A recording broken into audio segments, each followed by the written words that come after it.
जम्मू कश्मीर के सांबा सेक्टर में एक बार फिर एक साथ 4 ड्रोन दिखे हैं। ये ड्रोन आर्मी कैंप और आसपास के इलाके में उड़ान भर रहे थे।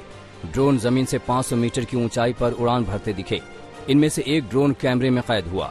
रेंज से बाहर होने की वजह से जम्मू कश्मीर पुलिस इन पर फायरिंग नहीं कर पाई। सांबा सेक्टर के बारी ब्राह्मणा इलाके में ये ड्रोन दिखे। जम्मू कश्मीर पुलिस ने इस बारे में सेना को सूचित किया है। हाल के महीनों में जम्मू कश्मीर में कई बार ड्रोन दिखने की घटनाएं हो चुकी हैं।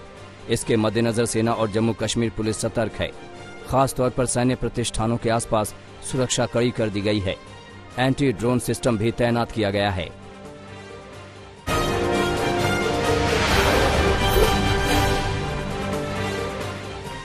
स्टार भारतीय शटलर पीवी सिंधु ने टोक्यो ओलंपिक में कांस्य पदक जीतकर इतिहास रच दिया है। सिंधु ने चीन की बिंग जियाओ को सीधे गेम में 21-13, 21-15 से हराकर कांस्य पदक पर कब्जा किया। पीवी सिंधु ओलंपिक के व्यक्तिगत इवेंट में 2 पदक जीतने वाली पहली भारतीय महिला खिलाड़ी बनी हैं। इससे पहले रियो ओलंपिक 2016 में भी सिंधु ने कमाल का प्रदर्शन करते हुए सिल्वर मेडल अपने नाम किया था। अब इस ओलंपिक में वो सिल्वर तो नहीं जीत पाई, लेकिन कांस्य जीतकर भी इतिहास रच गई। ओलंपिक खेलों में कांस्य पदक जीतने के बाद पीएम मोदी ने पीवी सिंधु से बात की और उन्हें जीत की बधाई दी। इसके साथ पीएम मोदी ने ट्विटर पर लिखा कि पीवी सिंधु के शानदार प्रदर्शन से हम सभी उत्साहित हैं। कांस्य पदक जीतने के लिए उन्हें बधाई। उन पर भारत को गर्व है। सिंधु की जीत के बाद राष्ट्रपति रामनाथ कोविंद ने ट्वीट किया कि पीवी सिंधु 2 ओलंपिक खेलों में पदक जीतने वाली पहली भारतीय महिला बन गई हैं। उन्होंने निरंतरता, समर्पण और उत्कृष्टता का एक नया पैमाना स्थापित किया है। टोक्यो ओलंपिक में भारतीय हॉकी टीम ने भी इतिहास रच दिया है। 1972 के बाद भारतीय टीम पहली बार सेमीफाइनल में पहुंच गई है। क्वार्टर फाइनल में भारत ने ब्रिटेन को 3-1 से हराया। टीम इंडिया के लिए दिलप्रीत सिंह, गुरजंत सिंह और हार्दिक सिंह ने गोल दागे।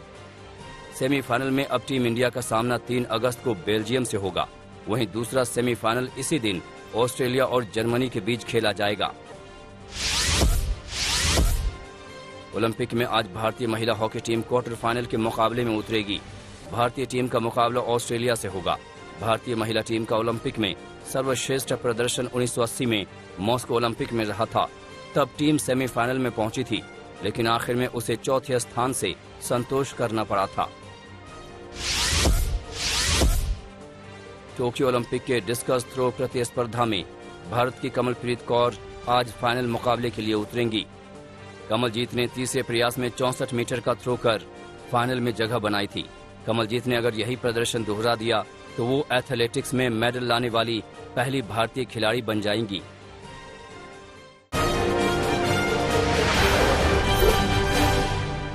यूपी के दौरे पर पहुंचे गृह मंत्री अमित शाह ने मुख्यमंत्री योगी आदित्यनाथ की जमकर तारीफ की। अमित शाह ने कहा कि योगी आदित्यनाथ की सरकार में उत्तर प्रदेश में कानून व्यवस्था का राज कायम हुआ है। इसके साथ अमित शाह ने यूपी में विकास योजनाओं को लेकर भी योगी आदित्यनाथ की तारीफ की। अमित शाह ने कहा कि कोरोना संकट के दौरान भी योगी सरकार ने बेहतरीन काम किया। इसके साथ ही अमित शाह ने यूपी चुनाव के लिए 300 से ज्यादा सीटें जीतने का नारा दिया। गर्व के साथ कह सकता हूं कि योगी आदित्यनाथ और उनकी टीम ने उत्तर प्रदेश के कानून और व्यवस्था को देश में सबसे आगे ले जाने का काम किया। जो सपना देख रहे हैं उनको मैं कहना चाहता हूं कि भैया फिर से एक बार करारी हार का मन बना लो। यहां भारतीय जनता पार्टी की प्रचंड बहुमत से सरकार बननी है। यूपी के मिर्जापुर की सभा में अमित शाह ने विपक्षी दलों पर जमकर निशाना साधा। अमित शाह ने कहा कि पहले कई काम वोट बैंक की राजनीति के चलते नहीं हुए। बीजेपी वोट बैंक की राजनीति से नहीं डरती है। शाह ने कहा कि उत्तर प्रदेश को दंगा मुक्त बनाने का काम भारतीय जनता पार्टी ने किया है। बीजेपी ने ही यूपी को माफिया मुक्त बनाने का काम किया है। इसके साथ ही भू माफियाओं से भी मुक्ति दिलाई है। का भव्य कॉरिडोर का भी भूमि पूजन हुआ है और रोपवे का लोकार्पण भी आज हुआ।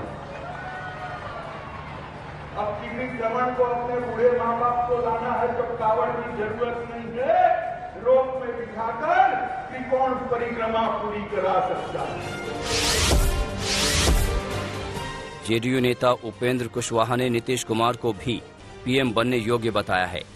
पार्टी की बैठक में उपेंद्र कुशवाहा ने कहा कि आज की तारीख में पीएम मोदी के अलावा और भी कई पीएम मटीरियल हैं और नीतीश कुमार उन्हीं में से एक हैं।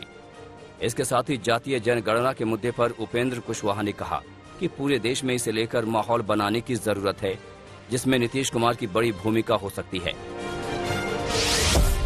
प्रधानमंत्री जी नरेंद्र मोदी जी के पद पर या उनका जो अभी स्टेटस है उस पर उसको हम कोई चुनौती नहीं दे रहे हैं, लेकिन पीएम मटेरियल आज की तारीख में नरेंद्र मोदी जी तो पीएम ही हैं, बाकी कई लोग पीएम मटेरियल हैं, जिसमें नीतीश कुमार भी एक पीएम मटेरियल हैं।